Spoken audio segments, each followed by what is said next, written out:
आप सभी रेल अभ्यर्थियों को नमस्कार। ये वीडियो आप ही लोगों के लिए बनाई जा रही है जिन्होंने रेलवे जॉब के लिए अप्लाई किया है, अप्लाई करने वाले हैं। पिछले वर्ष रेलवे ने बहुत भारी संख्या में 1,54,000 यूथ को एम्प्लॉय किया है दिसंबर 2023 तक, और जिन्हें पदस्थापित कर दिया गया है या आवश्यकता अनुसार उन्हें ट्रेनिंग पे भेज दिया गया है। उन सभी का समायोजन कर लिया गया है और आज के डेट में railway man power optimum level पे है।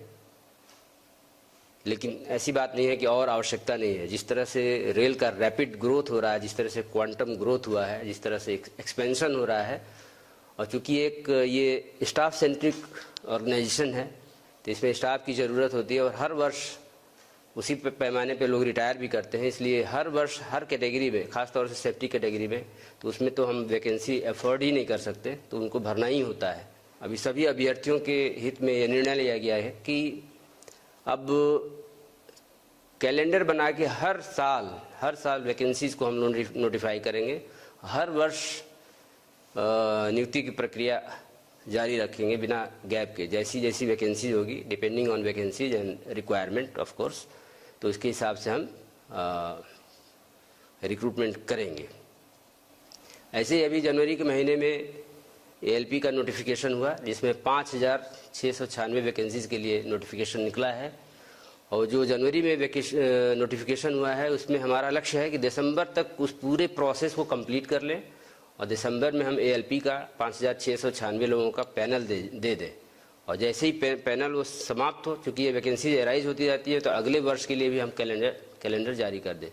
इतना ही नहीं, जैसा कि स्टूडेंट्स का भी, जो हमारे यूथ है, उनका डिमांड था कि और भी वैकेंसीज कब आ रही हैं, कब आएंगी, तो उसको भी ध्यान में रखते हुए रेल मंत्रालय ने अभी हम लोगों ने इसको नोटिस में भी दे दिया है कि टेक्नीशियन कैटेगरीज में जिसमें 9,000 वैकेंसीज हैं, ऑलमोस्ट अनुमानित वैकेंसीज हैं, उसके लिए भी हम लोगों ने एक टेंटेटिव कैलेंडर दे दिया है कि 9,000 वैकेंसीज को फरवरी के महीने में 2024 में नोटिफाई करेंगे और एक साल में, यानी कि अगले साल फरवरी तक इसको कंप्लीट कर लेंगे। कंप्लीट करने के बाद एक नेक्स्ट साइकिल में हम नोटिफाई करेंगे, ताकि पूरे रिक्रूटमेंट प्रोसेस को टाइम बाउंड मैनर में हम इसको कंप्लीट कर पाएँ, संपन्न कर पाएँ।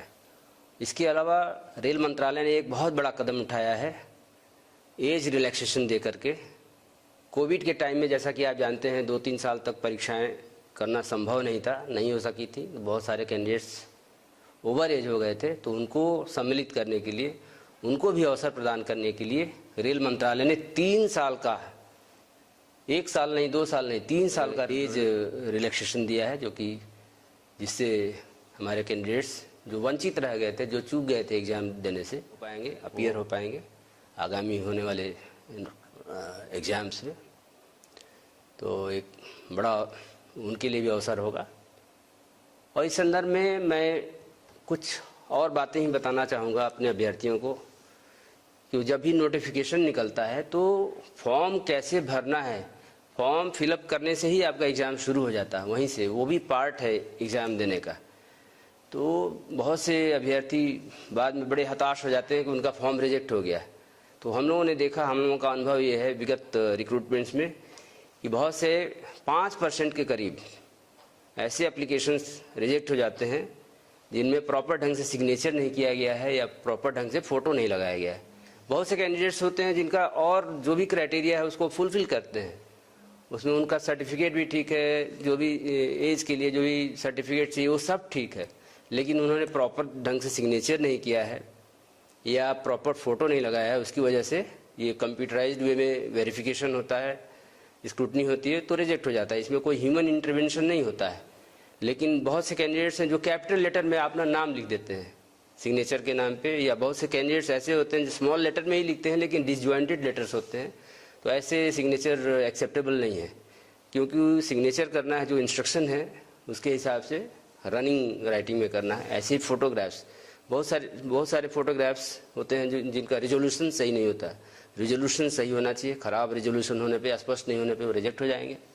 ऐसे बहुत से कैंडिडेट्स होते हैं जो फुल बॉडी का अपना फोटोग्राफ दे देते हैं, या बहुत से ऐसे कैंडिडेट होते हैं, अभ्यर्थी होते हैं जो सेल्फी दे देते हैं, और ऐसे भी कैंडिडेट्स होते हैं जो ग्रुप में फोटोग्राफ्स दे देते हैं। वेरीफाई करना बड़ा मुश्किल होता है, और जैसा कि आप जानते हैं आइडेंटिटी और जेन्युइनिटी सबसे इम्पोर्टेंट पार्ट है किसी भी रिक्रूटमेंट प्रोसेस का। हमारी तरफ से अपील यही है कि फॉर्म भरते वक्त आप बहुत अलर्ट रहें, बहुत ध्यान से भरें, ताकि ये जो सुनहरा अवसर आपको मिला है उससे आप वंचित न रह जाएं। और जो भी बातें मैं बता रहा हूँ, इन सब बातों को सभी आरआरबीज ने अपने वेबसाइट पे दे दिया है, उसको आप देख सकते हैं। और ऐसे ही एज रिलैक्सेशन भी दे दिया गया है। तो हम सभी प्रतिबद्ध हैं, जो भी हम लोगों ने कैलेंडर दिया है, जो भी शेड्यूल दिया है, उसको हम लोग उस लक्ष्य को उसी शेड्यूल के हिसाब से जितना रिक्रूटमेंट है उसको हम कंप्लीट करें। और अब आपकी बारी है कि आप जो शेड्यूल दिया गया है उसके हिसाब से तैयारी करें। अब आप जी जान से लग जाएं एग्ज़ाम देने के लिए। तो मेरी तरफ से, हमारी तरफ से, रेलवे की तरफ से, आरआरबीज़ की तरफ से आप सभी को ऑल द बेस्ट। आप सभी को ढेर सारी शुभकामनाएं। धन्यवाद।